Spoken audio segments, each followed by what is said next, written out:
Okay, we're recording. All right. This is Wrong Speed Record Chat number 45. And today we have Mr. Dominic James. How you doing? Hello. Yeah, very well, thank you. Yourself? Good, good. Tell us where you are. I'm in Reading, not quite on the IDR, but within earshot. And yeah, it's nice. It's sunny outside. I have to have the curtains closed, otherwise all you can see, like, it looks like I've been taken into the rapture. But I assure you, it is sunny Reading. Yeah. The IDR. Yeah, the inner distribution road. There you go. So Dominic James plays in the rock and roll band, and I'm going to go on record and say one of my favourite bands. And not seriously, not just from this country, but I just thank you. Such a great band. Workin Man Noise Unit, and the IDR is represented on one of the tunes. So, you know, it's interesting to know what it means. Did you not know? Is that the first time? No, I did know, but you know, like, you have to imagine at least one person will watch this and not know. Oh yeah, absolutely. Yeah. It's not on the national curriculum. I mean, it should be. We're trying as a city, we're trying, but yeah, not quite. No, here's the thing: is that especially UK bands very rarely mention places and names of their area in their songs. Right? It's not, you know, it's like Bruce Springsteen or whatever, or the Hold Steady, or these sort of bands are constantly like talking about the shop on the corner and the river down the road and the whatchamacallit out there. Yeah. It doesn't seem so cool coming from this country. I mean, the ultimate for me is, do you know the band Tyvek? Oh yeah, Tyvek. You heard them? Yeah. But like Wayne County roads, and like, you know, kind of Wayne County roads, you know, just like wouldn't sound as good if it was like, you know, dual carriageways. I know, right? Yeah, well, exactly. 25. No, so it's good to represent a place in your area. Yeah. Did you say there is kind of a part of me though? There's a part of me that hopes, like, I've not looked it up, but there's a part of me that hopes that like Wayne County roads is actually like just this real, it's nothing, like it's their IDR, and you know, we're here in the UK like, man, doesn't that sound cool? And then they're in the US like actually knowing what it is and just thinking like it's very rare that local to you is cool. Like, you know, the further away something gets, the cooler it becomes. So yeah, that's true enough. Yeah, so hopefully there's someone in, I don't know, the Sahara listening to Workin Man Noise Unit, and they're like, man, the IDR, that sounds pretty cool. Yeah, just dreaming of the IDR. Yeah, can't wait to get there. So, did you say Reading was a city? Yeah, wait, which one's bigger? No, we're a town, aren't we? I got it the wrong way around. I completely botched it. Oh, mate. Oh, I'm going to be kicked out. Oh, they're not going to have me back. So, because are you from Reading? We've tried so many. Yeah, no, I'm not from here originally, which is why my knowledge is a bit rusty. Well, but I think it's like they've tried like 3 times. Oh, to become a city. Yeah. Right. Yeah. I got it the wrong way. Like Wolverhampton is a city now. I think there's a few places that are cities that I don't know. They seem like big towns. It's not even worth getting it now. You know, they're just handing them out. It's free. It's like knighthoods. Yeah. So I think you're at least the 4th person from or kind of from Reading. Okay. It's going to be interesting to me because the first 3, and I don't mean to disrespect them in any way, are slightly older. Okay. So they're all from like 80s, 90s Reading. So they grew up at a time when Green River Records was big news in Reading. In fact, 2 of them worked there. So like Daniel P. Carter, the Radio 1 rock show host, worked at Green River. Anthea Leyland worked at Green River. And Derek Walmsley, the Wire editor, grew up in Reading or near Reading. All from just slightly like maybe 10 years before your time, I guess. So I'm interested in things like what's going on in Reading now, record shops and whatever, which we'll get to. Okay. But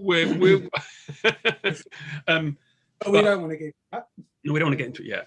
First off, I want to talk about the first time I met you. I think it was when Working Man Noise Unit played in Bristol, and I think it was at the Exchange.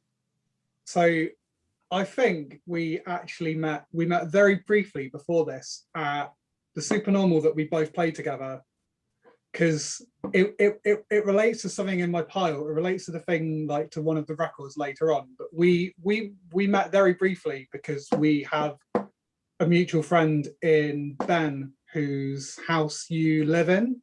Yeah, that's true. Still living? Yeah. His old house? Yeah. And I was in there with him, and kind of you walked in and he introduced us, and I was looking at a record, and you were like, oh, have you heard that? And I was like, oh yeah, like it's okay. Like I'd given it a listen at the time, and was like, yeah, it's fine enough. And you were like, you were like, I can't remember exactly what it says, but it was the right amount of cutting to make me go away and re-listen to it. And you were right. Like, you're absolutely right. Like, I mean, like you weren't rude at all. And if you were right to be. Like, I was an idiot. I should have gone back and re-listened to it. So, you know, but yeah. Really hate me. Sorry, but you know what? In the van, there's a picture of Supernormal, and it's like there's no backstage there, but we were parked up kind of near the stage. And what year is this? 2013, I think. Give or take. I think it's 12. I think it's 12 because I looked it up earlier. I was trying to work out what year it would have been. Right. Because it was quite early into Working Man. It was before we had an album out, definitely. Right. There's a picture in the van, and if I knew that I could pause this and run out and get it and bring it back in, I would. But I don't know if you can pause this and start playing again. But there's a picture, and someone took a photo, and it's like most of Colossus, like Bob's wife Becky, Elisa, Ben is there, and a skinny fella who I believe was in Witchcult. Oh, probably it would have been. Was he tall or like regular height? Alistair. I think so. Yeah. Yeah. If he was tall, it would like, because we were all there. We were meant, so between us, we were there as like either players or punters, and we had a gig booked on the Sunday. So we were there, like we had the van loaded with all the backline. We were there I was gonna play Friday, we're gonna have a jolly Saturday, and then watch everything until Sunday afternoon, and then pile in the van and go play a gig in Southampton. So yeah, all of Witchcult were there having our summer holidays. But then I don't know if you noticed, I basically missed the whole weekend. So we played on Friday, saw the Friday night lineup, and then Saturday morning, Matt Cargill was like, playing a game of football, who's in? I was like, of course I'm in. So went, and I went to slide. Someone went to like cross the ball in on the goal, and I slid in to stop it, and their shoe came off and got me straight in the eye. And I went to A&E, and A&E, they were like, your weekend's over. So I had to get the train home. With like, not just a bandage over one eye, because the problem was I got like some grit in it. I had an abrasion so bad that I went in there and like, you know when kind of people say, and that's when I knew it was bad. So I was in A&E, and they put this drop in, and the doctor said to me, he was like, right, could I put the drop in and it's going to let me know how big the abrasion is? I was like, okay, cool. So he puts the drop in, and he looks in, and he just goes, I'm going to need to get a more senior doctor. Oh. And like, so this more senior doctor comes in, and he's like, I just kind of hear him like whispering and like overhearing, like, zoom out, it's big. And so yeah, so they basically, they put a bandage over that, and they say, oh, if possible, don't open the other eye, because when you move one eye, the other one follows it. And every time your right eye moves, you're going to scrape it against this dirt in there. So I had to get the train home from Reading. To Bournemouth, where I was living at the time, with like a bandage over both eyes, basically. And yeah, they basically just gave me enough. They just gave me loads of painkillers and were like, these will knock you out, and that's for the best. Like, in 48 hours, go to your GP and they'll see how it's going. So yeah, that was my Supernormal weekend, was like playing on the Friday, saw Ramesses, and then yeah. So yeah, I got to see Ramesses, which was good. But yeah, obviously, like I missed Colossus, like, because I didn't end up seeing, I was trying to work this out earlier, I don't think I saw Colossus until like Black and Gold, like actually live. Like I'd heard the CDs like Project Death and that, because Ben had lent them to me. But yeah, I don't think I actually saw you guys in the flesh until Black and Gold. Right. Yeah. Weird. Like, look, see, I spoke with Matt Cargill about him playing football at Supernormal. And I've kept this very strong memory of him doing this insane overhead kick. Like, just watching it, I was watching, absolutely not playing, because I didn't want to get injured, you know. I did this like overhead. He did this overhead kick, and it's totally stuck in my mind as a sort of a top 5 Supernormal memory. Like, the sun was out, Cargill on his, like, in the air, like, overhead kick, 3 goals. It was, yeah. I bet I kind of imagine you seeing it in your mind like a Renaissance painting. Exactly. Just kind of Cargill stuck forever in midair, just kind of connecting with the ball. Well, you know how, like, you have those moments where it's like Matrixy, where it's happening fast but slow. Yeah. Like that. Quite graceful. So anyhow, I don't remember meeting you then, so I apologize for being rude about whatever the hell record it is. Oh, well, I mean, like I said, A, you were right. B, we're still here talking today, so clearly no lasting damage was done. So, but here's the thing: when I first saw the name Workin Man Noise Unit, I hadn't heard the band, and I assumed it was just like laptop people making horrible noise and nothing else. So for about a year, I probably didn't pay much attention to it because that's not really my bag. But then, and I can't remember, it might have been Ben, who we've already spoken about here, or it could have been someone else, sort of made me double check again. And then I watched online, and there was some footage, I think, online of Workin Man Noise Unit with a different drummer playing somewhere. Yeah. Then went to see you playing at the Exchange. I can't remember who with. It might have been Pole. We played with Pole. It was Pole and Broken DC. That's it. That's the one I was at. And the Pole gig. We can't talk about the Pole gig on air, but man alive. We'll talk about it afterwards. But I bought this 7-inch. I ran straight up to you like a total like fan. Like, bought 2 copies of this. And I think I got this cassette as well. Oh, you got the mega cassette. I love that. I don't have one of those myself. That was Joe, who runs Blow the Reactors, who put out the 7-inch. Yeah, that was all his brainchild, because we did like, I think 50 of the first tape and 75 of the second, and like we ran out of them, and like, I mean, we're not an industrious band. Play loud. Yeah. He did it up to make it look like a Sega Master System cartridge, and like I love on the back because on the back of the Master System cartridges, it would tell you like what peripherals you could use with it. So like if you could use like your gun and stuff. Yeah. So like on the left hand side, the bit that would be on the back of the tape, it has like players for, and it's got like peripherals, drums, bass, noise. You can't see it, but that's exactly what it says. Yeah. But yeah, he did. I was so chuffed with that. As someone who grew up playing like Master System games, I was absolutely chuffed.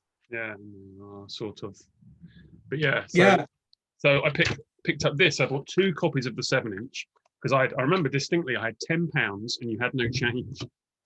And I can't remember. And I can't remember who it was. It's like, oh, we'll go off and get change. Don't worry, because obviously you didn't want to lose the sale. But I just took. I was like, no. So I took 2 copies of the 7-inch to make it up to a tenner, and I gave my other copy to someone else. It might have been Bob, actually. But yeah, it blew my mind. I thought it was the best thing ever. And then beyond that, I do have both of the albums here, designed by Mr. Tim Farthing.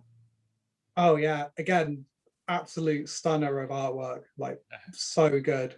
Yeah, it's insane, isn't it? I think I was more excited about, so like, you know, because I heard the masters back and I was like, oh yeah, we did well with that. And then, but when I saw the artwork come through, that's when I was like breathless, like, yeah, this is going to be a good record.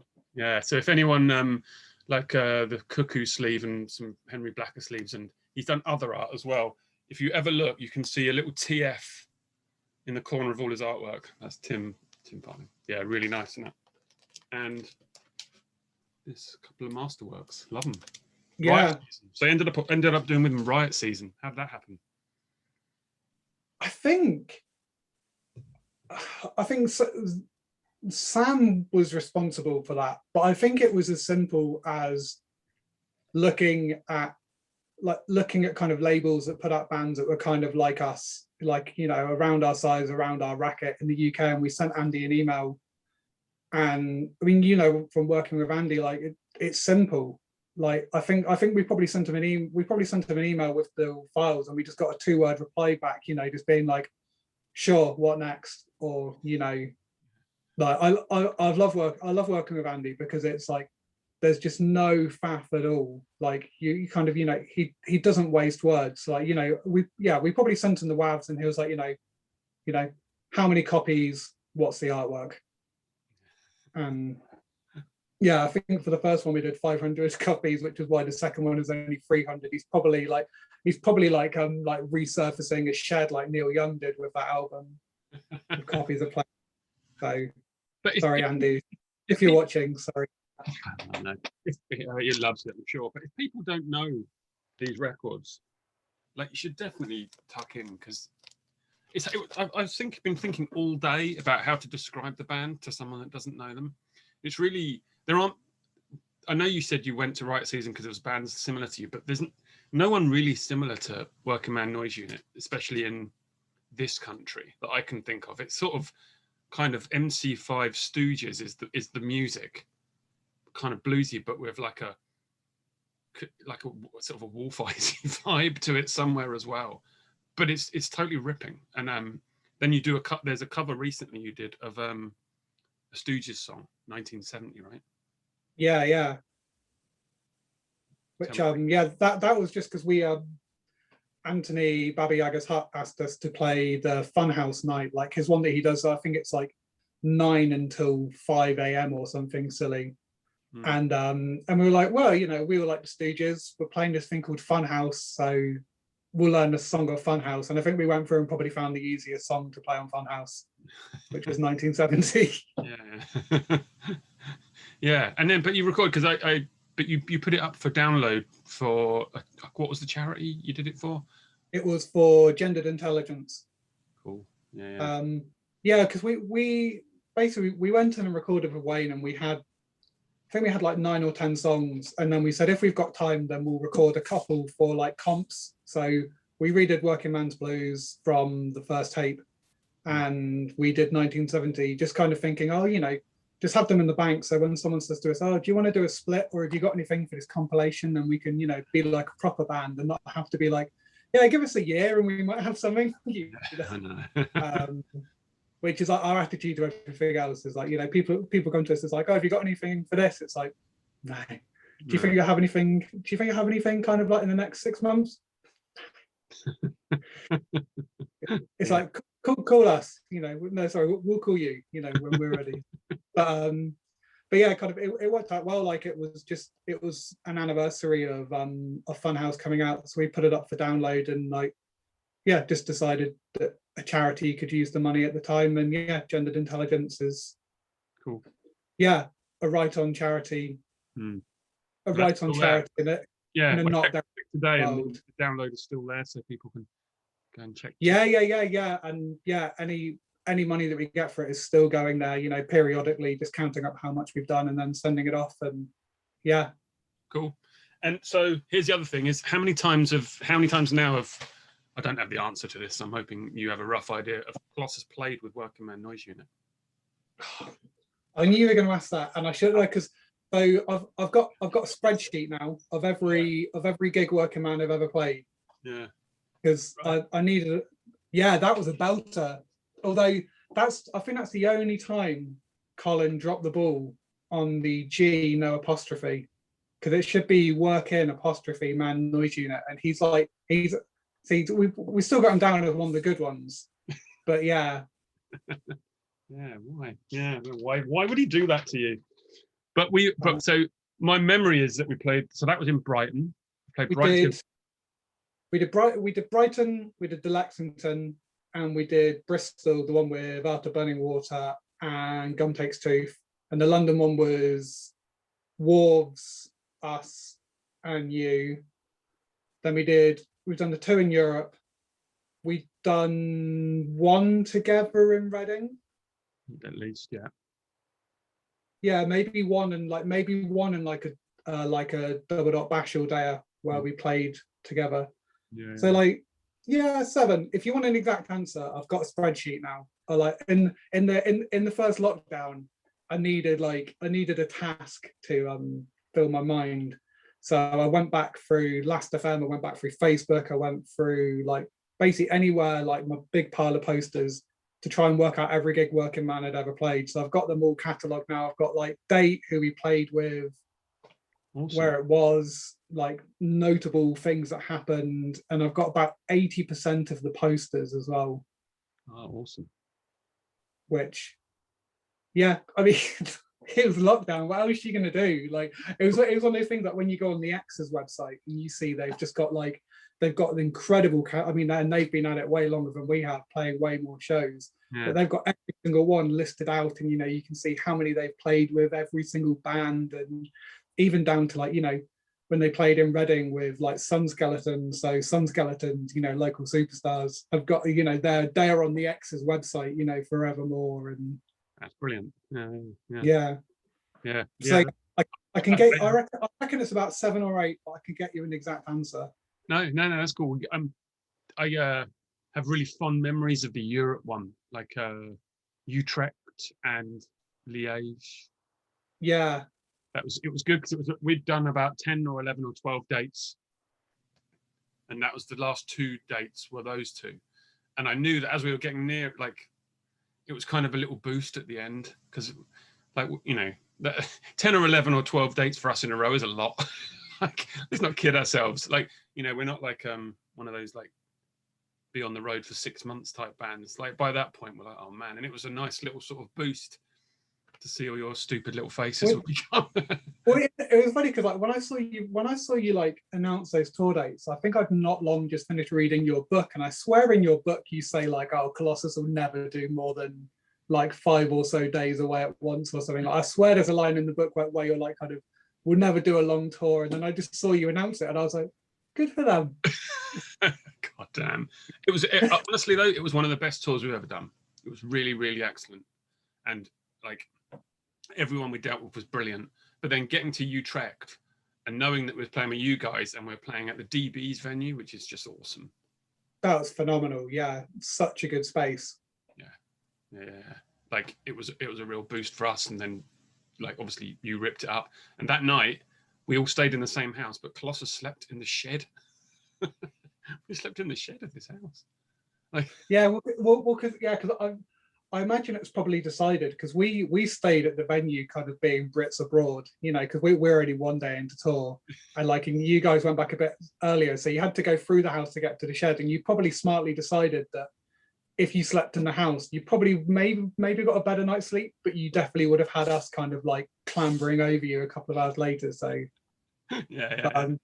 The weirdest thing about that was like, so Perry, who was driving us, like, me and him are both from Bournemouth, and the person that we stayed with, whose name I can't recall, he was wearing a Prong t-shirt, and Prong are like this cowpunk band from Bournemouth, and we were just like, what?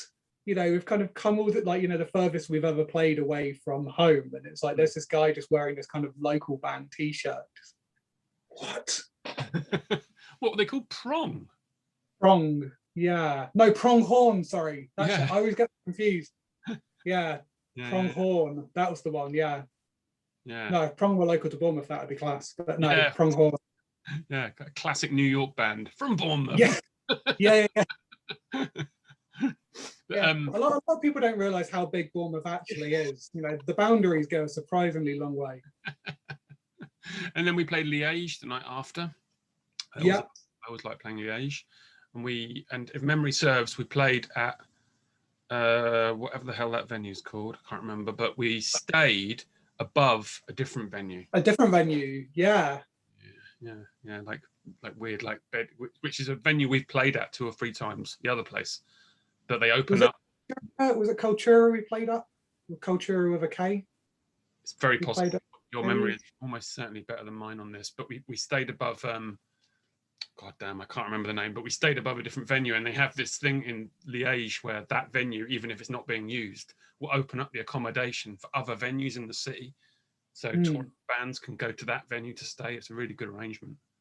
Yeah, that is really good. Yeah, like a classic European touring positiveness, where there's like they're all in it together and marvelously, united. I do feel like that. I feel like that's one of the things that like UK touring is missing, is like venues where you're able to actually stay there, because that's often the hardest thing about having a band come through town, is being like, who are they going to stay with? Especially if you've got like, you know, an awkward number, like, you know, if it's kind of a bigger band and you think, well, we're going to have to split them between two houses. So not only are you finding one person, you've got to find two people willing to give up their living room. And Yeah. No, that's it. And so let's talk about Reading in that case, because you have a venue there that is brilliant. Yeah. South Street Arts Centre, like just absolutely magical place. It's a venue for live music, it's a venue for theatre, there are church groups there, there's meeting rooms. It's a bit more of like, it's a community hub. And I'm just kind of at a loss for words for it. Like John Luther, who curates everything that goes on there, is just so open-minded, and like, you know, he'll happily have people like Nod come, even though he's had noise complaints from the flats next door, you know, just because he loves it. And like lets us, for Double Dot Dash nights, kind of, you know, lets us have bands in that are kind of, maybe not the kind of thing you'd expect from an art centre, but it's brilliant. But we've played there, like Kloss and Blacker have played there 2 or 3 times, and I think Kloss has played once somewhere else before. We played at a place called Bar Iguana, which I think so, yeah, like above a kebab place in the centre somewhere. That's the one, yeah. Bar Iguana is just, how that place still exists is beyond me. I've been to, like, the loudest shows I've ever been to have been dub nights at Iguana, like just skull-rattlingly loud. But it's like single-paned windows right in the middle of town. Yeah. And, you know, like you were saying with Cargo, it's like, if it's hot, they'll just open the windows. That's what it was. We played in there. Yeah. It was pretty busy, I'd say that, but then it's not very big, so I'm not bigging ourselves up in any way. Matt Cargill put it on, I believe. And like single pane window above a kebab place, us all like blaring away pointlessly, making as much noise as possible. Yeah, windows open. The whole of Reading and the whole of Berkshire must have heard it. Yeah. But I mean, well, I've not checked in on it since, you know, the obvious last 18-month lull, but so far as I know, it's still there and it's still making an absolute racket most weekend nights. Love it. Yeah, all power to it. Yeah. But it's weird. I don't think it put on a lot of rock type gigs. So I think it was kind of, if you asked them to use the venue, they'd let you, but it wasn't the first choice for putting that kind of thing on. Yeah. But if you're going to put loud bands on in Reading, then Iguana's probably the place you're going to get away with that. Yeah. So anyhow, if anyone ever sees like a all-dayer, like a double dot bash or whatever, and even if they're in London, like London to Reading's not that far. People in London expect people from Reading to come into the gigs. You should go the other way around occasionally, and you should go to South Street Arts Centre because it's really excellent there. So we can make like a mutual band plug here and say, why not come down next June for Workin Man Noise Unit, Hey Colossus, Blom, lots of other bands. It's going to be our 10-year anniversary show plus 2. But just put together like a good lineup. There's going to be a tombola, there's going to be karaoke. It's going to be great. I agree. People should travel. As the karaoke is, I'm about the bands. I can't wait. People should definitely travel because it's going to be a monster one, I reckon. Looking forward to it. Let's talk about records. Totally frozen up. I hope you unfreeze. Yeah, sure. Yeah. Pausing for a second because you've frozen. I don't know if you can hear me. Back. I don't know if it's my internet or yours. Oh, I just had a weird thing where you suddenly did 2 minutes worth of things today. You seeing me? Yeah, I can see you. You're moving in a. I tell you what, shall I hold a record? I'm gonna say it's your internet, not mine, but it could be mine. yeah, blame it on me. Yeah. So, I send people a list I sent you a list. So hit me with a record from your favorite record shop. So I think favorite record shop is probably Big Brother Records, which is in Poole, where I'm originally from. And the record I've chosen from there is kind of representative of the shop in a bad way, but it's one of the things that I do find funny about it. Is like, so this is completely knackered in copy of King Crimson, Court of the Crimson King, and it is it's completely done in. And I was flicking through the racks. Just like, no. And I was like, oh, amazing, great. And then I kind of picked it up, and then I was like, oh, you know. So, but I was like, well, if the sleeve's here, the record's got to be here somewhere. And so I kind of looked around the shop, took about 15, 20 minutes, but I finally found the actual record itself, and like took it to Doug, and Doug was like, oh yeah, it's quid, fine. So and it's a weird place because you can go in thinking you can't go in with any expectations, nothing. Like there was a time when you used to be able to consistently get like Maiden, Sabbath, like, you know, all kind of like the household names like Rush, things like that. But even like nowadays, even that you can't go in expecting it. The only thing you can expect is there are like 2 Molly Hatchet LPs that have been there probably since I was 15 or 16 that's still there. But other than that, you can't rely on anything. So I only get a chance to go there when I go home at like Christmas. So I'll always pop in, and like sometimes I'll go there and I'll be like, oh, it's just nothing, like such a bummer, you know, thinking back to all the times you've been there before and come out with arms of things and just felt like the king of the world. And then other times you'll go back and you'll just, yeah, absolutely luck out. But yeah, Doug who runs it and like Neil who spends a lot of time working there are both just, yeah, both lovely people, always happy to chat, always happy to put something on the stereo if you're kind of umming and ahhing about it and not sure if you want it, or if they know it, they'll talk to you about it. And like, yeah, Neil turned me on to like, I think he saw me one time like flicking through like Aphex Twin CDs, and he was like, oh, do you know Waterker? Do you know like Kid 606? Do you know Atari Teenage Riot? Like turned me on to like all these kind of, you know, harder artists from the same place, like Venetian Snares, stuff like that, you know, kind of. Yeah.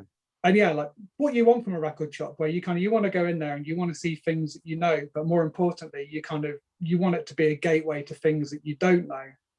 Yeah. And what was it called again? The shop? Big Brother. It's on Ashley Road. It's kind of between Bournemouth and Poole. It's probably a bit closer to Poole.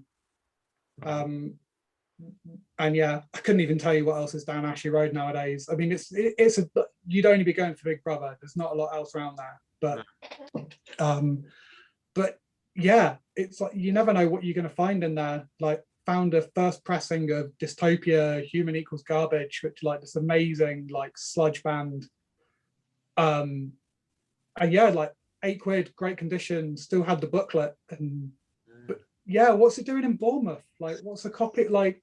Because it was like a first pressing. So I mean, not many of them would have left the US, I don't imagine. Like I know that they toured the UK around that time, but the closest place they would have played was Southampton, which is like further along the coast. So yeah, it's crazy to find this record. And I mean, you do find it and you're stoked about it. It's actually reasonably priced, which is one of the things I like about it. I've never seen anything in there and just been like, priced out. Who issued that first off then? Who put that out? That's a good question. I wanted Tank Crimes have got it in press now, that album. Yeah. So it's back in press now. Yeah. But this was like the original pressing, like the first time round. Right. And yeah, I think before the repress. Yeah, because I ended up giving it to I gave it to a friend who was like so passionate about that record that I was like, I can't rightfully have this. Like I like this record, but you know, you literally have Stress Build's character tattooed on your arm. Like I think you deserve this a bit more than I do. And like he's chuffed of it, so I'm happy. And like, yeah, it was £8. He turned me onto it. He loves it more. Like I'm pleased it's in his collection. But yeah. So, tell me about record shops in Reading. Record shops in Reading. So we got it's just completely slipped out of my mind what it's called. Hold up. I can already hear Matt Cargill shouting at the screen because he even mentioned it in here. What's it called? Sound Machine. There you go. We've got Sound Machine, which does a good amount of like new stuff. And again, I found some absolute class finds in there. Like there's some of those coming up. Cool. And again, like they're always friendly in there. What I like about that is they're always changing what's in the racks. So they've got like a ton of stuff upstairs, and kind of every couple of weeks you'll come in and suddenly everything that was there before is gone, and there's just like completely fresh racks out, which is nice. Cool. Yeah. And yeah, it's on my walk home from work, so Dangerous. Quite a high footfall from me.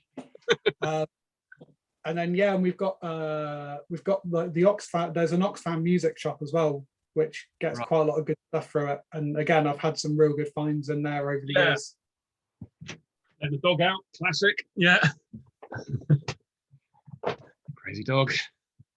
Take that off your wrong speed bingo cards, everybody. Yeah. I know, right? Well, he's only thrown up once in 44 and a half episodes, so that's not bad. That's better than I've done. So, well, same here. I'm on 2. So is that it for Reading record shops? I mean, nowadays I know record shops are thin on the ground. There's one like down the Oxford Road called, I think it's Music Man. Like it's all right. Like every now and again you'll go in there and you'll find good stuff in there, but it's a bit more kind of like, don't know, like the kind of stuff you'd expect to find in a record store, like, you know, Bowie, Stones, which there are people where that's their dream shop, but it's not me. No, I know exactly what you mean. I know exactly the sort of record. Yeah, that's the window. Window's open. It's hot in there. Every now and again there'll be like a couple of good things in there, like, you know, picked up a couple of like 80s Matchbox Beeline Disaster 7 inches and stuff like that, you know, just kind of nothing that I'm going to be, you know, showing off, but yeah, you know, some good finds. But Sound Machine, Oxfam Music, they're the two. Oxfam comes up a lot. It's for me like charity shops are dead to me in terms of buying records, just because they know the value of things. Like there's no bargain. I'm not going to spend time particularly rifling through a charity shop now, because like I don't know. Oh, okay, I do look in them, but I don't like. It's very rare do I buy anything nowadays. So every now and again you get lucky though on things like, I really like those like library records. So the ones where it's just kind of, you know, 30 minutes of music produced by someone, and you know the idea is like, if you bought the record, you've got license to use it on things. So it'll be like kind of, I mean, you know, the kind of things you can buy one that's like kind of subtle harp, and you know, have like 30 minutes of that. I picked some of those up for £1. I think I picked up like 6 or some of them for £1 each. And I looked on Discogs, and if I wanted to get rid of them, I wouldn't have a problem. I'll put it that way. Yeah, no, the library stuff gets reissued as well, like Trunk reissue it, the KPM. Yeah. Yeah, I got a couple. I bought the reissues. Some of them are really good, like Funky Breaks or whatever. Yeah. Which I think, to be honest, probably just gets used in porn music. I'm not too sure. I got this like double LP by Rene Costi. I think he's like a Belgian jazz guy, but he recorded a lot of library music for exactly that reason. He released a lot of albums of his stuff, and he would have he would go to films and note down exactly how long his songs were being used in films, so he could make sure he was getting billed correctly. But he knew that his songs were also getting used in like saucy picks, so he would employ someone else to go into the saucy picks to do that, because he would never go into to check that out. Rene Costi, awesome. That's sampled by Jay Dilla quite a lot on that on his. You know that "Fuck the Police" song by Jay Dilla, not the NWA one. The sample comes from him. It's absolutely awesome. Okay. I'm not going to sing it, but it's really excellent. So hit me with a record with memories. Okay, so I've got 2 for this. One which, so the first one I've got is like, it's this record by this band called Cut, who are like, they're an Italian punk band, and they somehow ended up playing in Reading a couple of times. And it's kind of, it's not so much about them, it's about something that happened around the time we were playing with them that like just made me laugh so much that I wanted to include it, because I was flicking through the racks looking for things and I just kind of picked it out and I couldn't stop laughing. And it's we played our first, like the first weekend of gigs I did with Workin Man outside of Reading was we played in Manchester with Neon Piss and like loads of other like local bands, and like we turned up to the venue, you know, they had like kind of, the venue had like saloon doors, so like you push them and then when you came through them they were behind you. And Bernard at the time had like, we had cymbals that were like a backpack, and he just like tried to get through the door and the saloon door came back and he got stuck in the door and he just couldn't get out, and like instead of helping him we just couldn't stop laughing, and he was there for like 2 minutes just like a turtle on its back trying to get out. And like I was just flicking through the racks, it reminded me of that, and I was like, this is too good, like it's just jumped out as an instant memory. And yeah, so we played that, and like I was listening to it today, it also reminded me we were on the way home and I got a phone call from a friend. I was applying for a job at the time that he was the recruiting manager for. And I got a phone call from him and he was like, and I was like, Dan, this is weird. What's up? And he was like, you haven't done like the online tests yet for the job. And I was like, what do you mean? I've got till tomorrow midnight. He's like, no, it's today midnight. So we're kind of driving back. I've already had a couple of cans in the van. And, you know, we've not really slept all night, you know, having been up in Manchester. So I went home, we had like another gig. So I had to go, went there, like dropped all the gear off, set it up, and then like ran home, like logged on, did like this typing and comprehension test somehow. And then like had to run back and go to the gig. And I managed it, I got the job. I was amazed. Maybe so they just wanted someone drunk for the job and you passed. Yeah, maybe. Yeah. So yeah, it's kind of like, yeah, I mean the record is cool. Like, I mean, and like, yeah, they played a couple of times in Reading and they were fab both times, like very friendly guys. It's kind of got like a bit of like a Hives vibe to it, which is why I picked it up originally. Like, I really like the Hives. Like, it's just good fun garage rock. Like, you know, sometimes you don't want to think about it. You just want to put on something that's like just good fun to have on in the background, and it does the job. Yeah. So and then the other one that I picked out was the latest, Reciprocate, because the new album came out last year. They did one date, which was Reading, and that was the last thing that I saw before the pandemic, and spent all of last summer, I mean, still spinning it regularly, but like it's almost on a daily rotation. Like, it's so good. Like, if you don't have this record, especially if you like Shield Your Eyes and you didn't realize that they're back in a new form, then get this record. It's so good. So yeah, it just always reminds me of like how good gigs were, and yeah, keeps me hopeful that we'll be back there again soon. Yeah. That's on Gringo, isn't it, that record? Yeah, all on Gringo. But it's class, and like, so only like 15 minutes or something. It's like 15 minutes with like a 2 or 3 minute track called Tascam, which is just them messing around with a tape player. But doesn't outstay its welcome. All killer, no filler, etc., etc. Insanely distinctive guitar playing. Yeah, I mean, nobody does it like him. Yeah.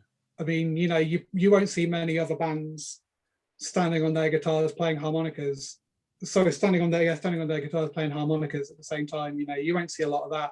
And just his tremolo technique as well, like the bridge is like super up.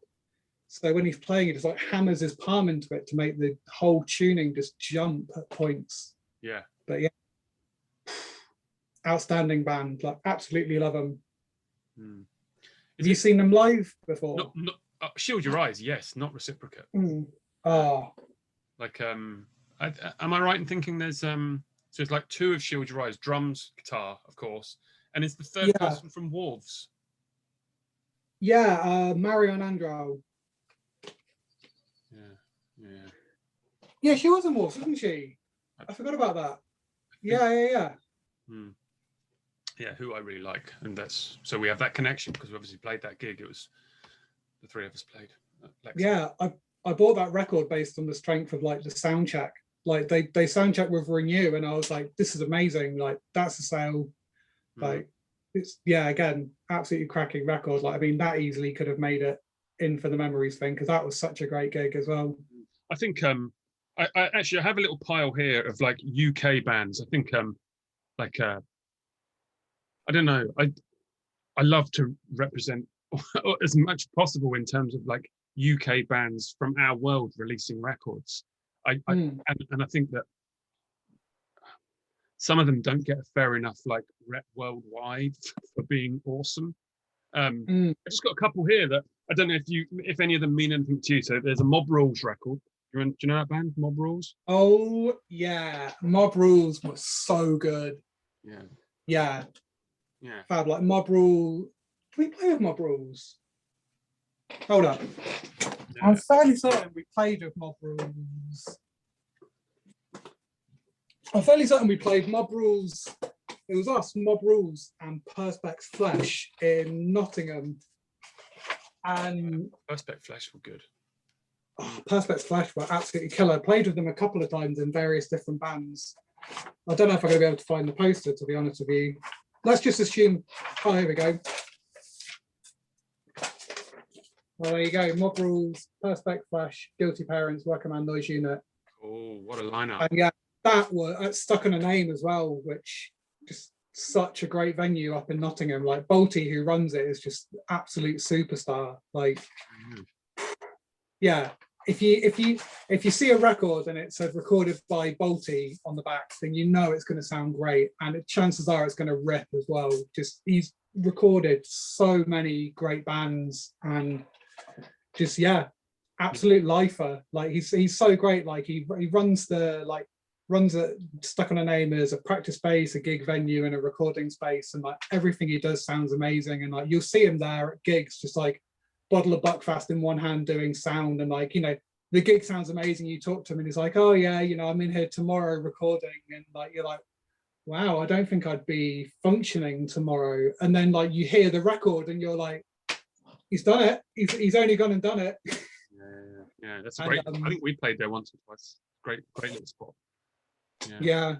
So I've gone for the Shitty Limits. Yeah. Fan of them?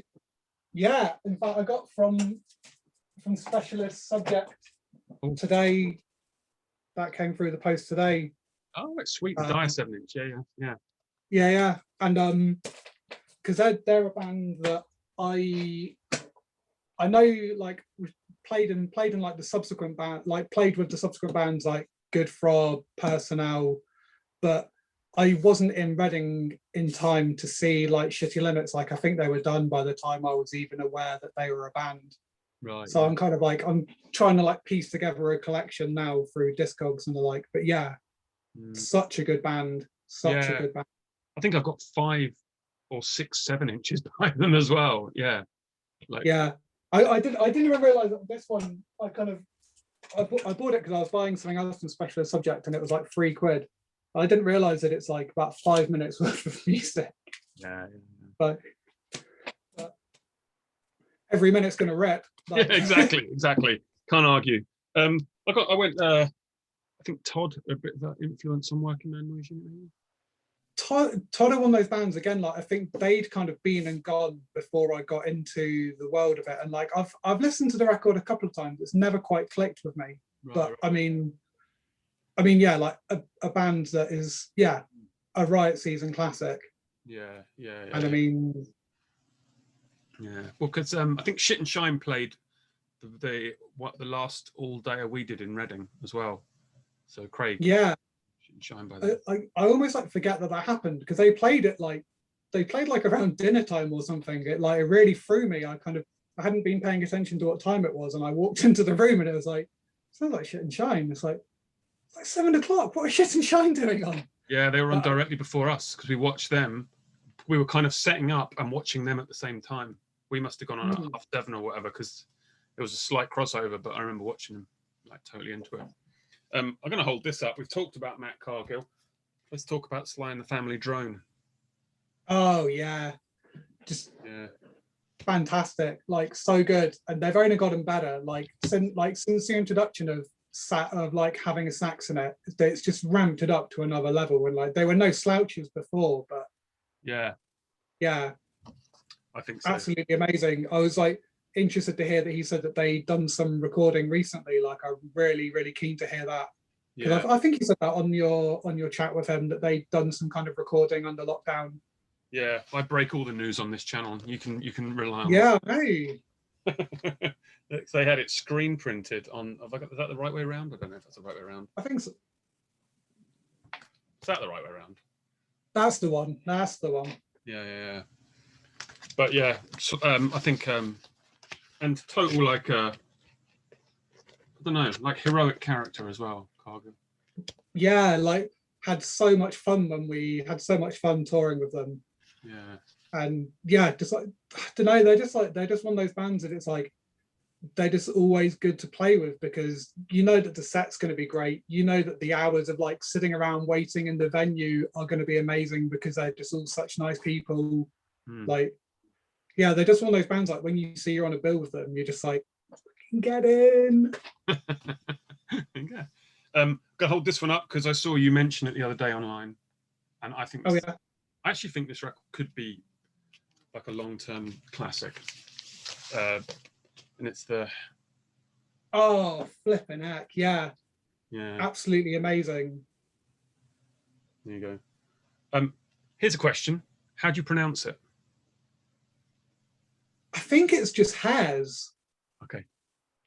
Because I think I could be wrong. I think I'd pronounced it harass, and then Chris corrected me to hairs. I could be wrong because there's also something in the back of my mind which was making me think how weird it was that he played in Grey Hairs and Hairs. Oh yeah, of course. But I could be completely wrong. Again, I can already see Chris Sumlin attacking the comment section on this. So sorry about that. But it's a great record though, right? It's genuinely like it's phenomenal. Like it's one of those ones like the first time I heard it, it just felt timeless, like it had always existed, like I'd always been familiar with it. It's just I'm at a loss for it. It's perfect. Like I there's something quite magical about it, and like with all these records here, and this is the last one I'm holding up because I think another like classic of its time. Yeah. They're all like, I don't know. I just feel like they somehow deserve more from this world. Do you know what I mean? I don't know. Well, it's like because there's this Facebook group, I don't know if you're aware of it, called Noise Rock Now, and there are always people in there posting about kind of like the US band, and it gets like 1 million comments, and everybody's kind of like raving about it and how they drove like how many hours to see them and how great they are, and then like someone would post like Nod, it would be like 5 comments, or like USA Nails, and I mean. Yeah, I don't know. I don't know if it's because we're from the UK and we get to see them so regularly and like kind of know them as people, and we're just like, this is amazing. Why isn't the rest of the world listening to this? And like maybe over in the US they're thinking the same thing about like like whores or whoever it is like that they're going nuts about over there. But yeah, I mean every single one of those records that you held up should be like an absolute worldwide stunner. Yeah, I think so, and I don't. But ultimately, I guess it doesn't matter because if you own them and I own them, then at least we're getting something from it, But it's for sure. Yeah, I think the same about your records, like the Workin Man stuff. I just think it's 100% class, and it should be, I don't know, out there in amongst it. Yeah. and the thing is that these bands like Nod have played South Street Art Centre. All a lot of these bands have in the world. That was an experience. So like they came on. I think they started with Bodies for Money, and the guitar started doing it, and I was like, that's loud. And then the bass came in, and I was just like had to just inhale and take a step back. Like it was so much, and like I've seen them before, but like seeing them in a room that small was really something. Yeah, I'd agree. Well, one of the last times we played, in fact, the last time we played with Nod, and we played with them at Magazine 4 in Brussels, well, the last night we did was in London, but the night before was at Magazine 4, and I swear to God, it was the loudest band I've ever seen live. It was insane, and it was like Magazine 4 was a big venue, like 500 sort of people, and it was completely full. It was us and Chimp and them, like and I think Vitamin X as well, but it was completely full. They've got their own sound man, right? They would have been in Reading as well. Boy, he pushes it. Yeah. Yeah. I've got a feeling, I think they even brought along some, I might have imagined this, I think they even brought along some like extension speakers for the sound system that was already in there as well. Because it was, like John, who runs it, said afterwards that it was comfortably over 100. I think it was like over 110 average. Right. So that includes, I think like the average includes when they stopped to like tune and things. So yeah, over 110 average. Yeah, yeah, I don't really know much about decibels. I can't quite work it out because sometimes just a hit on a cymbal can be like 120. You know, like I don't. Yeah, I think like 120 is meant to be like 120 is like your Motorheads and your Sons. Yeah.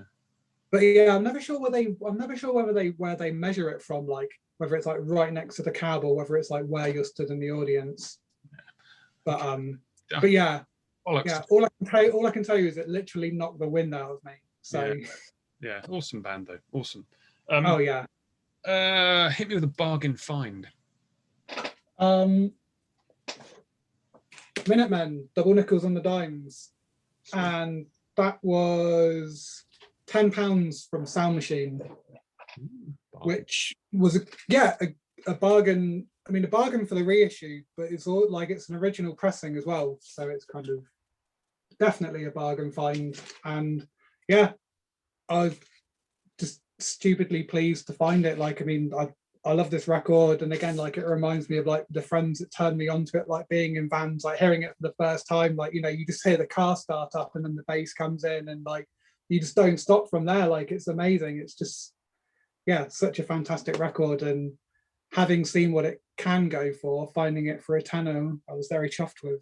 So even like new SST is not cheap. Like that label, all the releases. No. Like even just new versions, like you can't get like Damaged by Black Flag or whatever for under 25. They're actually 30 quid records now, like just new. I don't know if it's all imported or what. Expensive. Yeah, I'm not sure. No. But yeah, there was that, and then also another one that kind of I bought cheap and then it became valuable was like for Record Store Day, they did loads of Venetian Snares reissues. Oh yeah. That were all like, they're all double LP and they're all like 25, 30 quid to start with. And I saw them and I was like, oh, I'd kind of like some of those. But I can't really spend that much on it. And then I went back a couple of weeks later and everything, I don't know if you can see, everything was £5. Oh. So yeah, I just bought like the 4 Venetian Snares reissues for £5 each. And yeah, again, like another lockdown project I did was cataloguing all my records on Discogs just to kind of, so I knew what I had. Oh, okay. Just like, and yeah, like you wouldn't find a copy for £5 nowadays. No, right, okay. And is it a good record? That's the most important thing. It's not my favorite Venetian Snares record. Like, I mean, if I'm going to listen to Venetian Snares, I'll just pick up like a really old knackered copy of I think it's called Hospitality. That's the one that I tend to go for, or the My Downfall soundtrack. But I mean, all Venetian Snares is good Venetian Snares for as long as you can stomach it. But yeah, that one's kind of maybe a bit too wonky for me. Like the first track just doesn't quite sit up like rhythmically. And right. if I'm really in the mood for it, then that's perfect, and I'll go through the whole thing. But like, yeah, it can put me off. Yeah, no, I got records like that. Yeah, still buy them though. What can you do? Oh, absolutely. Well, the thing is, you've got to have them for that perfect day when you think, I want something that's not quite in sync with itself. Yeah. You know. Well, I got like a Warp LP. I think it's by Chris Clark. Oh yeah. And it's just like knives on the cover. There's no writing anywhere. It's just like a whole pile of knives, and absolutely horrific. But sometimes it's what you want. So yeah. Bought on tour. Record bought on tour. So we're a pretty bad band for timekeeping on tour.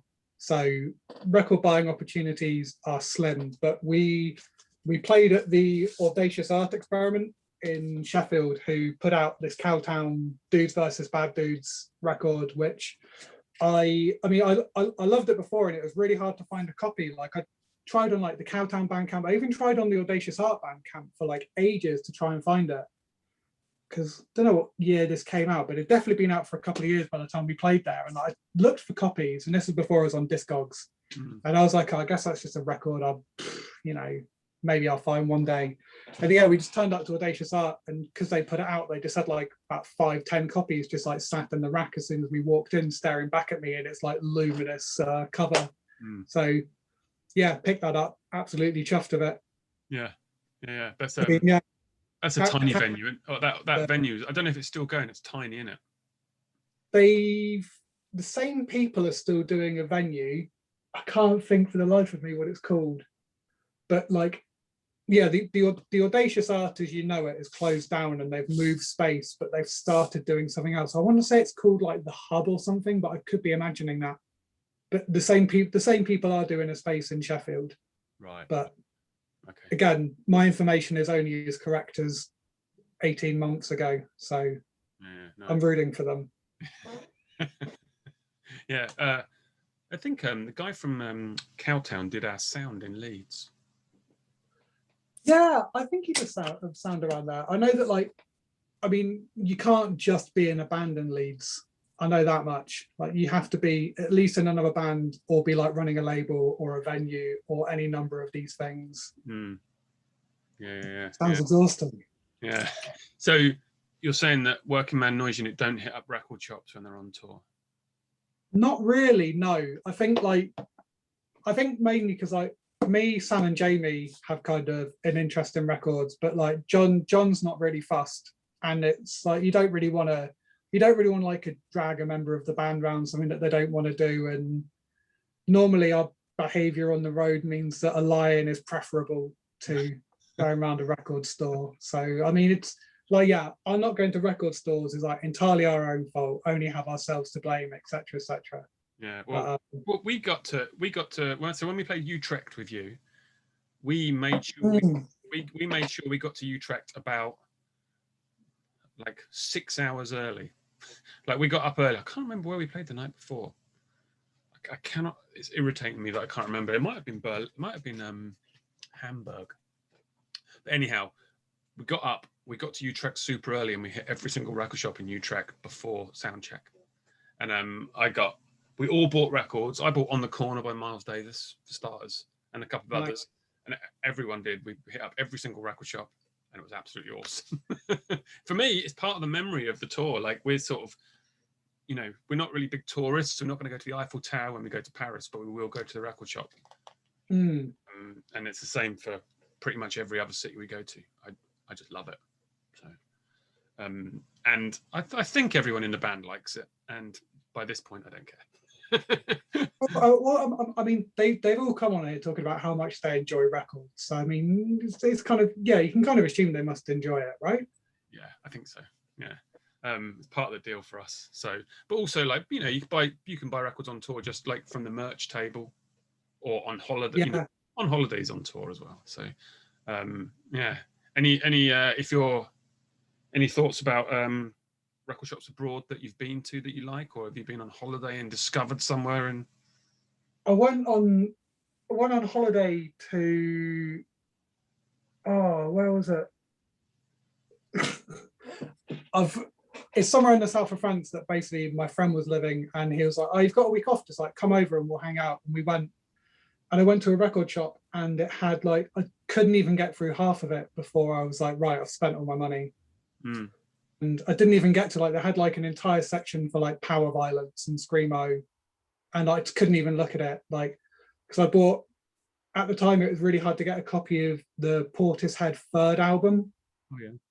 And found that like the 2 LP copy both at 45 as well, because like the repress they did was just 1 LP at 33 RPM, so it's like a bit squished in. But yeah, the 2 LP version, which I mean, I love that record. Like Porter said, like never really clicked with me until I saw them. And I bought a ticket for an ATP they did because I loved every other band on the bill, and because they were playing, I stuck around for them. And like the more I watched them, I was like, flipping heck, I get why they're headlining this now. Like I understand why everybody digs them. This is amazing. And then tried to find a copy of Third after that, and like I think the initial pressing of it just like went like that. And yeah, ended up finding a completely sealed copy years later on the other side of France. Yeah, it's cool. Yeah, there's Portishead came from that time when maybe CDs were more important, so the vinyl presses did go quite quick. Yeah, well, because Third came out 2005, which I guess is around the time that you would have been pressing, you know, vinyl for the heads. It was kind of, I guess it was like before like the vinyl resurgence. Yeah. So, you know, you'd probably do like a pressing of however many, expecting that pre-orders or people who are buying it day one would snap them up. But it's not the kind of thing you'd want to be sitting around in racks, I guess. I mean, I don't know, I can't speak for them, but I think it's like, it was a lot easier to get on CD than record, I know that much. Yeah, that's the era, definitely the era. Yeah, the dog is chewing something. I think it's pen lid, but I'm not sure. Just keeping a half eye on what's going on down there. I can hear it out of this. Thing is, if you go and try and grab something off him, it gets a little bit. He wants it more. Yeah. Yeah, he's like, no, it's mine. You can't steal it from me. It's my pen lid. I want to chew it. He's got both his paws on it though. He's absolutely loving it. So you mentioned my dog has a game where he my partner's family dog has a game where it's like he'll have something in his mouth and he'll sit there and he'll just stare you out until you go for it. Like he doesn't even want what's in his mouth. Yeah. He'll just sit there and then he's like, I mean, you come to him, it's like the game begins. Yeah, quite. Yeah, he gets very protective. So yeah, talk about you mentioned like power violence and that sort of music. Yeah. So you were before Workin Man Noise Unit. What band did you do? Tell us about that. I played in a power violence band called Witchcult, which had, I keep on meaning one day to draw out the family tree, but like had so many members come in, go out, reappear, disappear. And yeah, it was just friends from Bournemouth, just making really fast or really slow songs, like 10 songs, 10 minutes, bam. And I've been to see them a couple of times, and I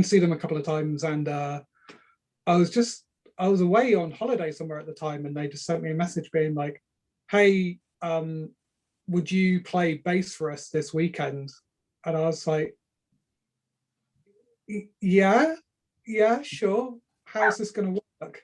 And they're like, oh, we'll send you the songs and the gig is here.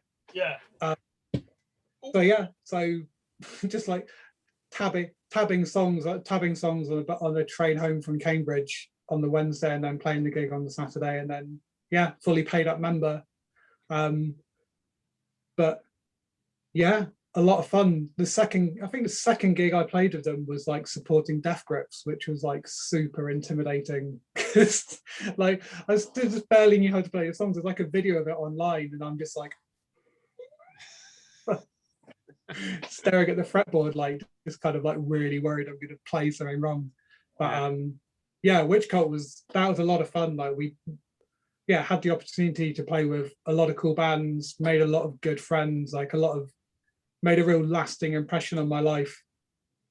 Like playing with like bands like, I mean, band from Liverpool called We Come Out Like Tigers, who went on to become Dawn Raid. I've got that kicking around somewhere.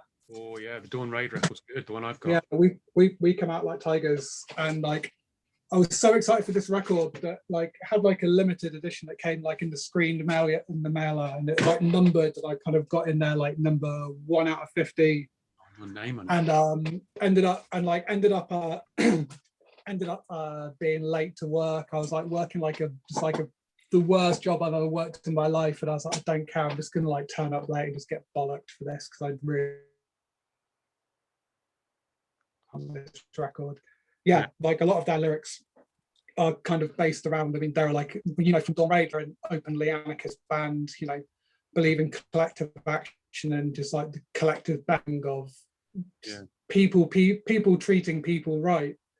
And yeah, having the opportunity to play with them, and like not just like playing with them, but like having the opportunity to like just sit and talk to them, you know, while you're just sat in venues over the years, like radically changed the way that I thought about a lot of things in the world. And cool. Yeah, a very good time. We also got to put out quite possibly, like, so if you think 10 inch is the most hated format, I've got a new one for you, which is we put out a 10 floppy disk box set. So South Coast Power Violence, and then you open that as so WIT. So yeah, it's a song disc, and like bear in mind, like the songs range from like, I think like the last one is about 5 minutes long, and then some of them are like 3 seconds. So the files on these are like, they're between like, one of them is like, so like the 3-second one is in like FLAC, you know, like absolutely lossless. But then when you've got like the 5-minute one, it's in like 8 kilobits a second or something. It probably sounds absolutely horrible.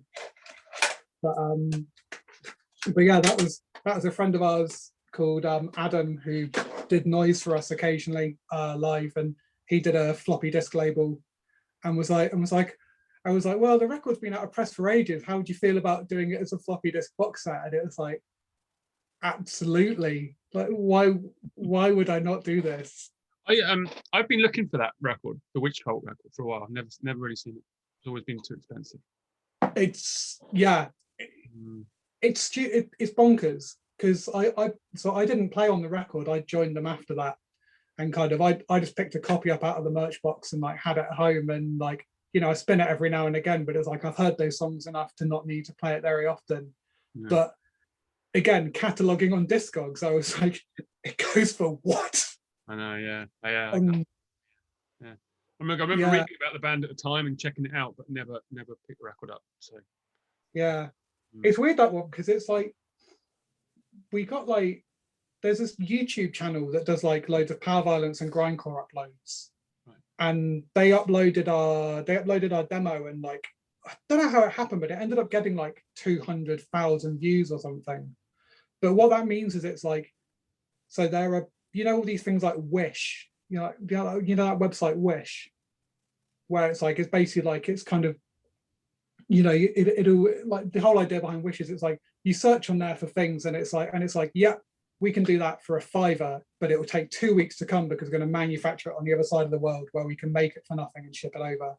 And because we've got a video out there with like this ridiculous number of views, the algorithms have been scrolling. So if you search for power violence on there, there'll be people selling like bootleg Witchcult merch from things, but because all it does is it trawls Google. It just trawls Google image search, and it's like, right, Witchcult, there's an image, put it on a t-shirt. If anybody orders it, we'll print it and send it out to them.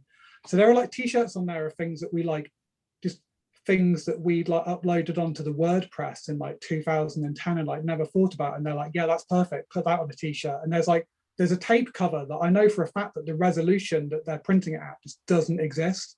It's like, we made 10 of them for a show we did with Coke Bust. And like the version online is like about that big. And they're like, we will put it on a t-shirt for you. And I'm just sat there like, you'll do what? This is bonkers. Stop it. Yeah. So I've seen those. Yeah. There's other ones. What's that one? That other. Oh, yeah. I've seen those websites where they just make it Redbubble.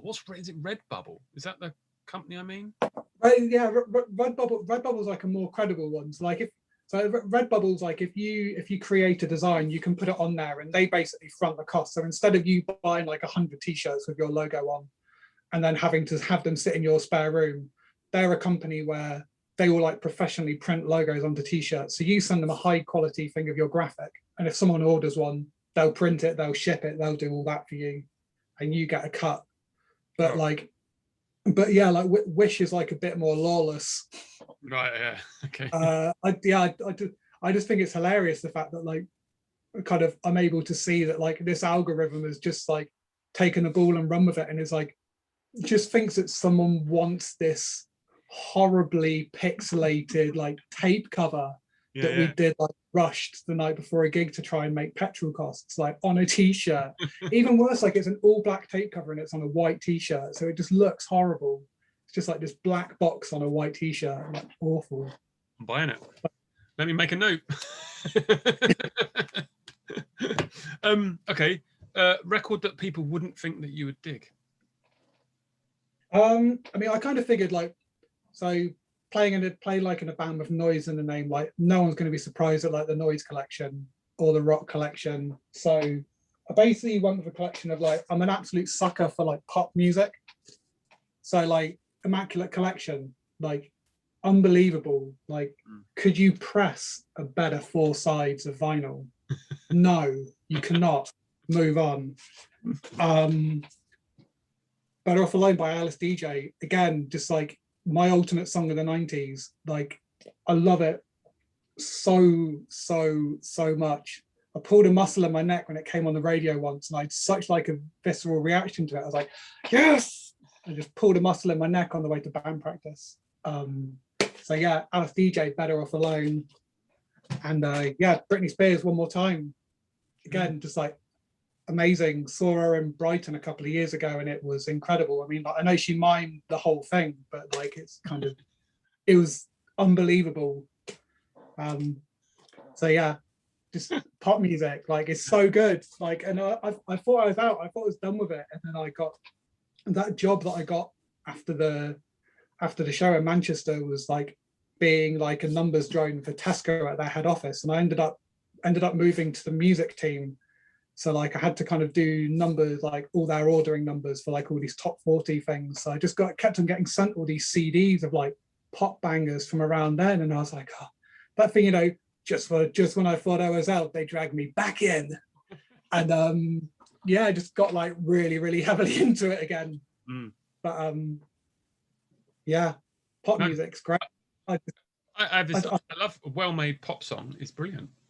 Yeah, and also, and like the production on some of them. So like there's this track on Reputation by Taylor Swift called Ready for It, right?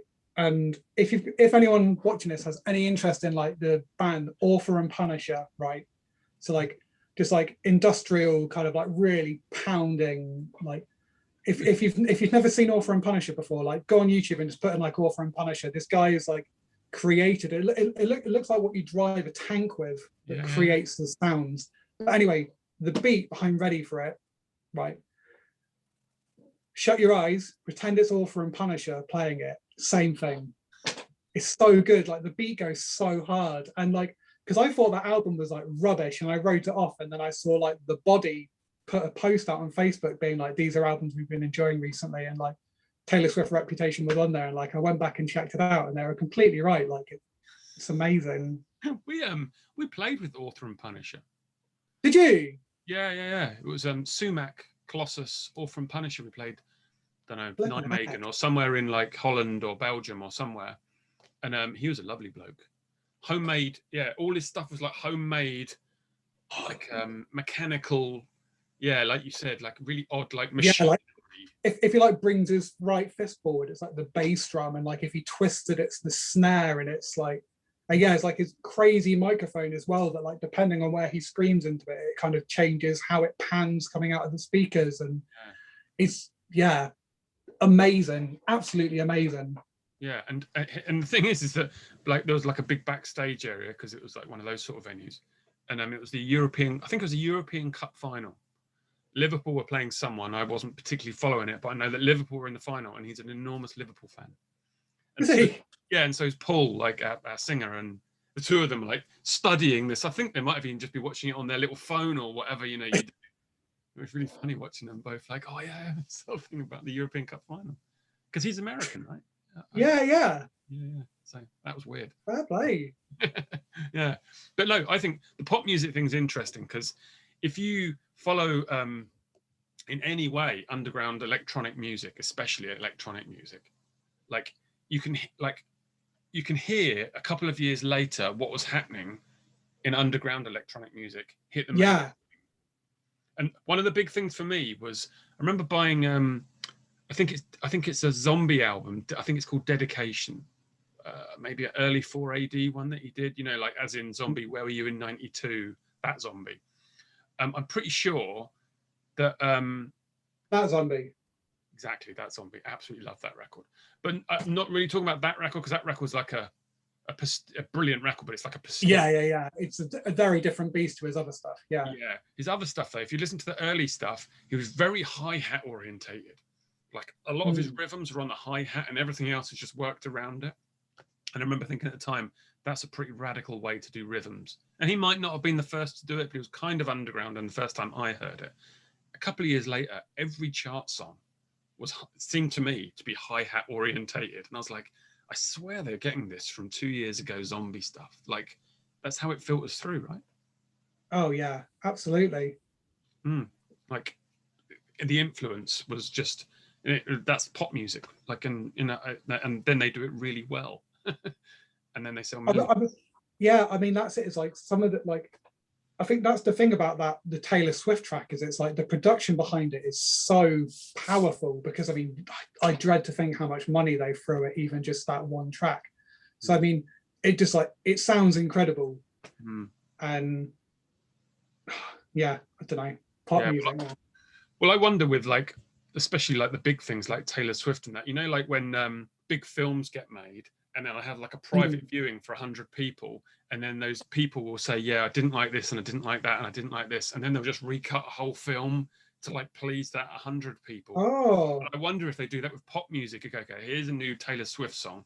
They get a whole bunch of people sitting in a room and go, oh yeah, no, that works, but they should drop it here. And I wonder if. Oh, I don't know. Oh, they do. I didn't get invited to one when I worked for Tesco, which I'm deeply hurt. If they do exist and I just didn't get the invite, I'm gutted. Oh, I don't know if they exist. I ponder it occasionally. I ponder right level rubbish. So the last subject I have is favorite 10-inch. Your thoughts on the format and whatever else. I like the 10-inch. Like, I've got nothing against it. I mean, I don't buy a lot because there aren't a lot available.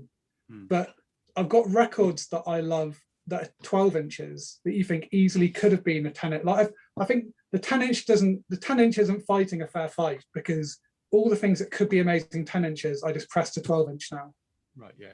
So for example, if the Reciprocate one could have been a 10-inch easy, but it's a 12-inch. So it's like, so if that was a 10-inch, we'd be talking about how great the Reciprocate 10-inch was, kind of taking 10 inches seriously, you know? Yeah. But because that's a 12-inch, it's like, no, it's been shipped off to a better team. And like, I feel like, you know, I feel like the 10-inch just kind of like, I don't know, it gets like, I don't know. Yeah, I don't think it's a fair fight, Joe. No, okay. Well, hit me with one that you dig then. I absolutely love the Battle of Wolf 359 Resurrectionist split. Sweet, yeah. Just two bands that I adore deeply, like especially Battle of Wolf 359, and all the bands that came after it, like Lich, and then Sam is in Savage Realm as well, who you spoke to Kunal about. And like, but yeah, Battle of Wolf just didn't put a bad song out. Like, it's that simple. And the Resurrectionist side basically sounds like if you played the Battle of Wolf side at faster speed, that's the Resurrectionist side. Yeah. Cool. Yeah. But again, it's like, this is the right length for something like this. Like, much as I love both bands. Yeah. 5 like 10 minutes each is like the perfect amount, because, you know. Yeah, because another thing I got from Specialist Subject was I got the fallen down, but I got the so I got like the Coke Bust. They put like all the 7 inches onto one LP, and it's great. Like, I love all of the songs on there, but listening to like 4 Coke Bust 7 inches in a row is like, it's heavy. Like, I kind of like, I realize why they pressed them all to 7 inches now, because you finish one and you're like, I am exhausted. And it's like, and I bought this because it's basically the cost of buying like Fuck Bar Culture is like 12 quid, or this was 12.99, and you get like Lines in the Sand, you get the other 2. Yeah. But yeah, it's like, I don't think I'll get through the whole thing in one go again. I've got a Coke Bust LP. Oh, the one is it Confined, black and white cover? Yeah. Yeah. And I think it can only be about. It's only 10 minutes. Yeah. And it's like it easily could have been a 7-inch, but they pressed it to a 12-inch. And and the thing about that record is, it's like there are so many bits on it that I wish were longer. Like sometimes there'll be like a really gnarly bit where just the guitars are feeding back and the bass comes back in, and you're like, yes, I want this to go on forever. And it'll go around once, and then it was just, missed it. Yeah. I picked out one 10-inch that I'm hoping that you like. I actually have this on 12-inch and 10-inch. It got reissued on 12-inch. Oh. And I accidentally bought the 12-inch. It had a totally different sleeve. I was at a gig at the Tottenham Swan or whatever, where it's going through a merch. Oh, I don't recognise that. Bought it, got it home, had it already on 10-inch. Didn't know. So I've got both. But it's the page 99. Oh, Snapsies. Where is it? There you go. I've got it on the 10-inch. Yeah. And well, I had like a bit of like a grab bag of like Screamo and Scrams, because page 99, just like, again, this is another record. When I first joined Witchcult and like heard this for the first time in the van, I was just like, what is this? Yeah. And like the classic like the center page of the booklet, the "Love Your Friends, Die Laughing," which is just Yeah. There you go. But I mean, they're a bonkers band. They're like what, like an 8-piece?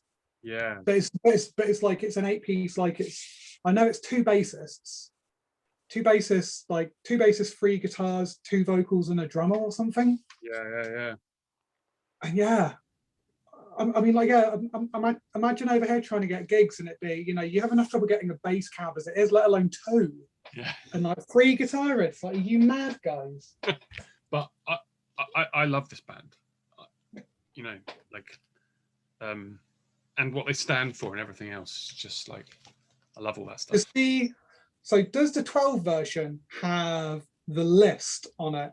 Because I listened to this for the first time, because I've got it digitally, which is how I listen to it most of the times. But this one ends with the hollowed out chest of a dead horse. But on the digital one, it has the list. I would need to check. I don't know. Okay. I was just like, if on the back of yours, did I have the track listing? Like, what's your last track on there? Yeah, same. Yeah. So it's like, it seems weird that like they've pressed it on a bigger disc. Yeah. And there is a which is kind of canon on the digital version, but it didn't make it onto the bigger. Yeah. And all their albums, for anyone interested, were documents, right? Document 8 or whatever this is. Yeah, document 8, which is great because you can be like document 8, more like document great. Yeah. Absolutely outrageous. I did actually pick out a few more of that sort of music because I was wondering if we would go along that line. But I won't show them because I think we could go down a bit of a wormhole talking about it all. Because you're to be honest, your knowledge is probably far greater than mine. I have like. I think the things I've got I've got such glaring omissions. I like such glaring omissions though. Like I've got like things like Jerome's Dream and City of Caterpillar. Like I'm aware of and I've heard them, but I'm not like super knowledgeable. But things like Orchid, like bands like that. Well, I'm just going to show this because I think that everyone needs to check this record out. Okay, and you just mentioned them, and it's this album. Yeah, there you go. I think that this, like, you can pick this up still because Ebullition just keep it in print. It's not expensive. Single record. They're from Massachusetts somewhere, probably not Boston, somewhere else in Massachusetts. I don't know. And this album's a classic to me. When Colossus first started, I was like secretly listening to this and slowing down their riffs and stealing them. It was like that to me. It was so good. I was so inspired by it. Also, this was an era, so it's kind of pre-internet. We didn't have the internet at home, had it at work. And I would print out interviews by them, by other bands. I'd print them out, take them home and stick them in the record. So this is a Maximum Rock and Roll interview they did. At work, I just would go online, print them out, staple them together, take them home and have them with a record to read. What do you think about that for an old man?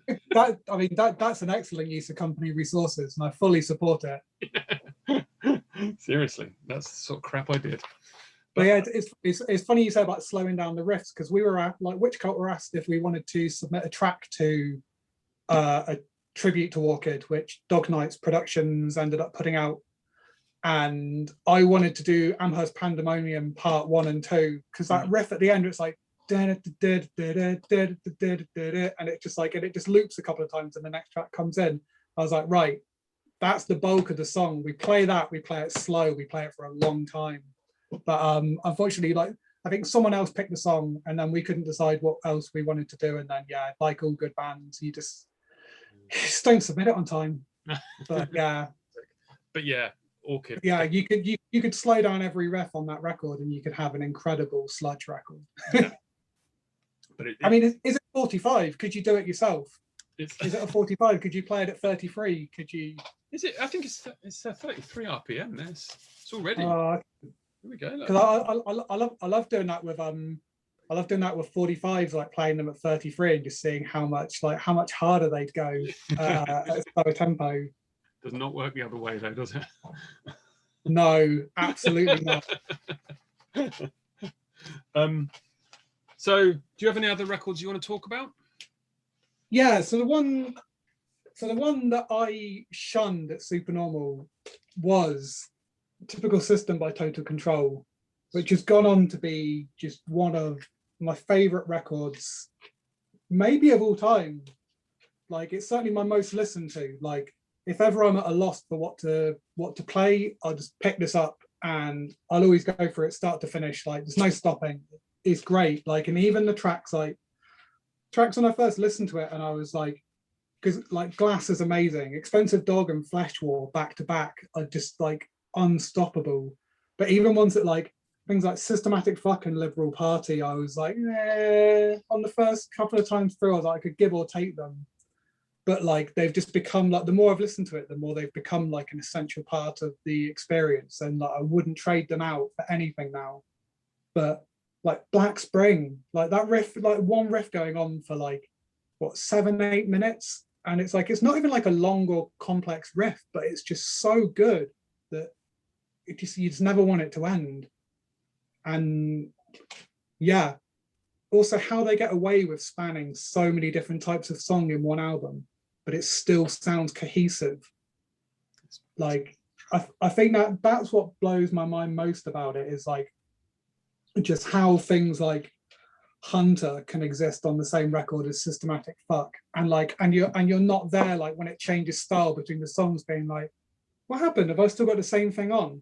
Like somehow there's just enough of a thread between every track for it to work, which is like, yeah, I don't know, it still continues to blow my mind that I'm not just there like, this is like 5 different bands, rubbish.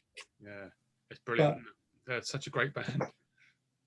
Yeah, I saw them live. They played with the OCs, but like around the same time they did like a show which was them playing at DIY Space, which I wish I could have gone to, because Total Control at DIY Space would have just been off the hook. Yeah. No, I never saw them. I think by then I'd moved out of London and moved to somewhere where just it was getting trickier to get to see gigs and whatnot.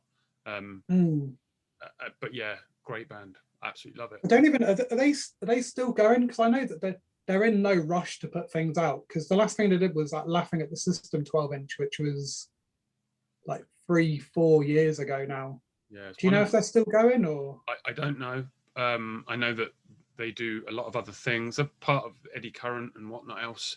But yeah, I know that Laughing at the System 12-inch is, you know, aside from us being good friends with Luke, was one of the main reasons that we wanted Alter to do one of our records, just to say that we were on roughly the same label as Total Control, because I absolutely love that band.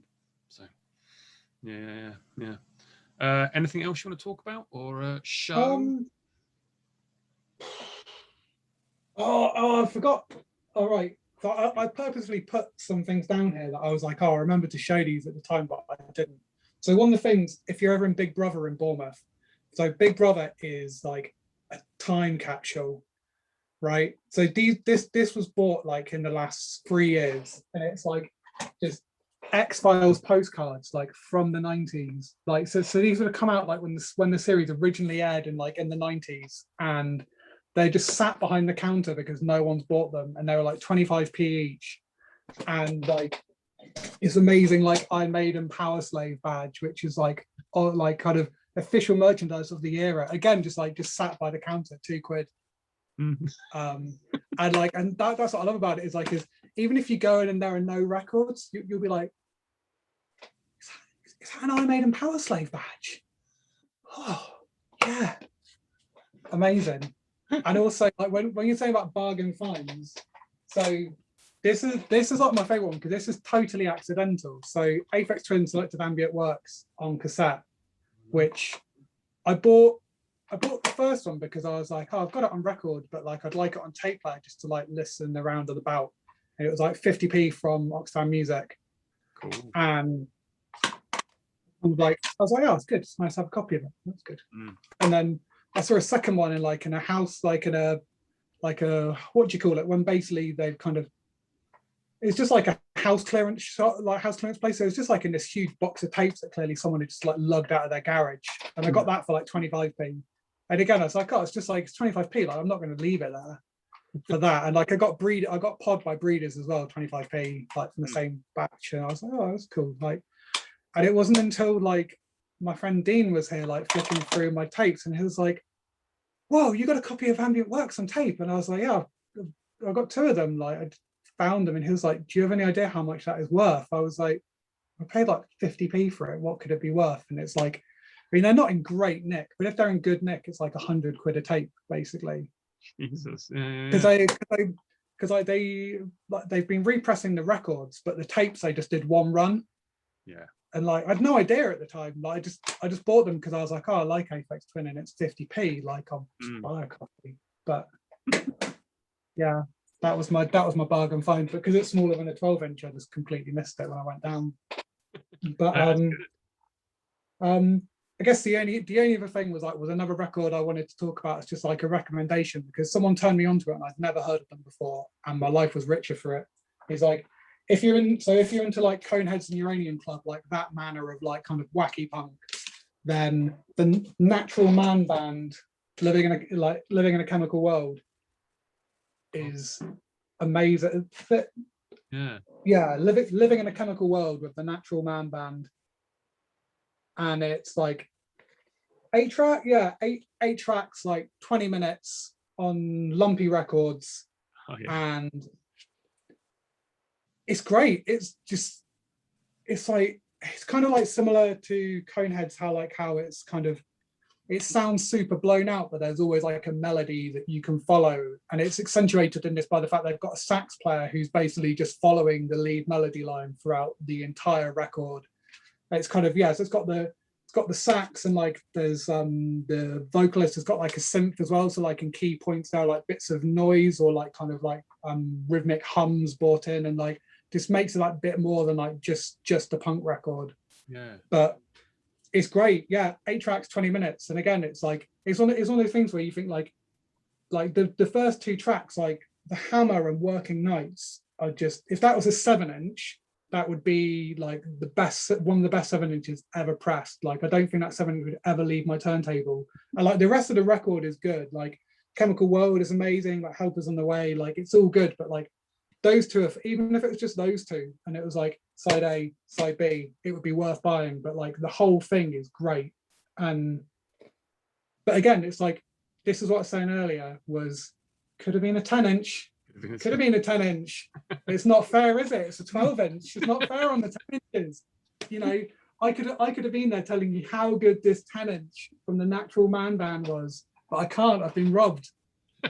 By the way, this is a really good tip for me, because those other 2 records you showed, Coneheads and Uranium, I love both those bands. We saw Uranium Club play the Library in Oxford. Have you ever been to the Library in Oxford? It's like just downstairs of a pub, like could fit no more than like 30-40 people in, and it was just mind melting. Like I love that band so much. I mean, I'm an absolute sucker. I'm a sucker for any band that is kind of like, I don't know, to call them Devo-esque would be like unfair, but if I say it, you know the kind of ballpark I'm talking about, and like any kind of Devo-esque band I'm a sucker for. But yeah, they're just the ones that do it the best to my ears. And yeah, seeing them do it live, like the rhythm section of Uranium Club is a powerhouse. And like, because the guitar lines are quite wacky, so you need something to hold it down underneath, and man, they do it. Yeah. I love it. I got 3 LPs by Uranium Club. And some of them some of them have got like just 5 minutes of like business speech. Yeah. That's the Cosmos Cleaners, and they've got like the really simple instrumental going on, and they've got kind of they've got someone talking over it. And like I love how on this one, when you like on what's it, All Them Naturals, when you started off there, they're like, I have an update pertaining to the club's activities, and like when we like, because in it they talk about the distribution of the Prodigal Son pamphlet and the Uranium Club pencil, and like when I saw them, they actually have the Prodigal Son pamphlet, and you could pick up from the merch table Uranium Club pencils, and sweet, just it's one of those things where it's like kind of I'm a sucker for the small things. And you know what, like released by Stag Shot Records in this country. Like, how is a band like that not like way, no, like again, I love Static Shock, I buy all their records pretty much, but like it's so weird, to me that a band like that is nestled on such an excellent label, but not like they did a Sub Pop 7-inch, didn't they? I was gonna say that was after the Cosmos Cleaners, I think, because that's another Static Shock one. But they've gone, I guess everyone's gone quiet since, haven't they? Because it's like the pandemic. But again, keeping it crossed, they come out the other side. Anyhow, there you go. Really good to talk. No, it's been really nice. Been good to see you as well. I hope I certainly hope next year's June or whenever the hell gig happens, the 10th year +2 of Workin Man Noise Unit. I know. Like, if not, we're just gonna have to sack it off and just be like, right, when we turn 15, we'll just throw a bigger one. But it's gotta happen. Like, it's gotta happen. I'm maintaining positive. I'm living in my positive lane. It's gonna happen. It's gonna be great. Do the band have any other plans? We have.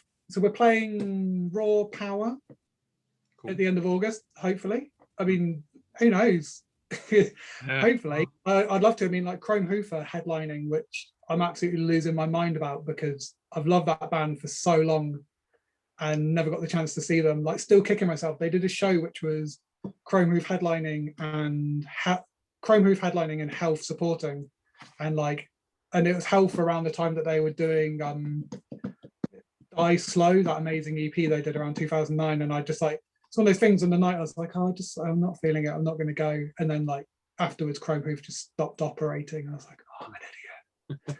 So I'm hoping that goes ahead so I can see them. And we've got we've had a couple of emails about gig offers, but it's kind of hard to get excited, like, because you don't know what the future's like. We've kind of had a couple of things about like October, November, which we're going ahead with, hoping it's going to be fine, but you never know. But we've got a covers tape which has been recorded for we recorded it summer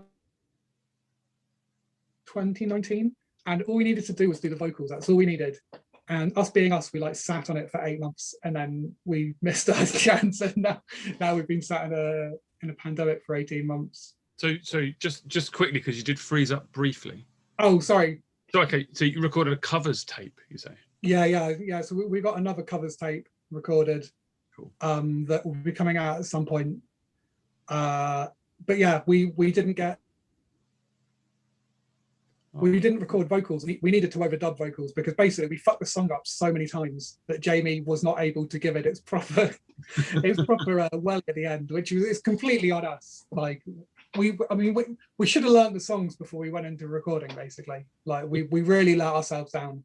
But we've had this all recorded other than vocals, and like us being us, we were like, oh yeah, we'll do vocals one day, and then disaster. 26 months later, we've still not done them, but we're hoping now is at a point that we might be able to do them. So well, Tim Farthing's been doing vocals, for Black stuff. So let's The only problem we have is we did it. So our friend Kev recorded it, and he's did it on like on an 8-track like Porter Studio. So to do the vocals, we have to go to Kev's house to do them, or meet Kev in a convenient location that we can all do it. Right. So yeah, kind of a lot of consenting parties and a consenting location need to fall in line for it to all come together. Yeah. Which painfully us. Yeah. So it goes.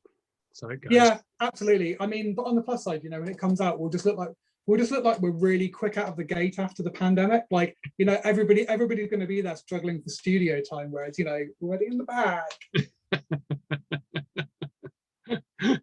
So, how about this? Have you got anything coming up? Oh yeah, yeah, we got gigs. Because you went and released like one of, I mean, probably like my favorite Colossus record. And like you just like went and dropped it, and then just couldn't do any shows afterwards. No, probably for the best. We do have dates lined up, yeah, through but who knows, like November time, October, November, and a few next year as well. Either some have been announced or some haven't. Whatever. Fingers crossed. If they don't, they get moved back. You know. Yeah. Like given up, sort of worrying about it. Really. You know, we have started rehearsing though. Just in case, you know. Yeah. Anyhow, we're not here to talk about that crap. We're here to talk about you. But but let's wave goodbye.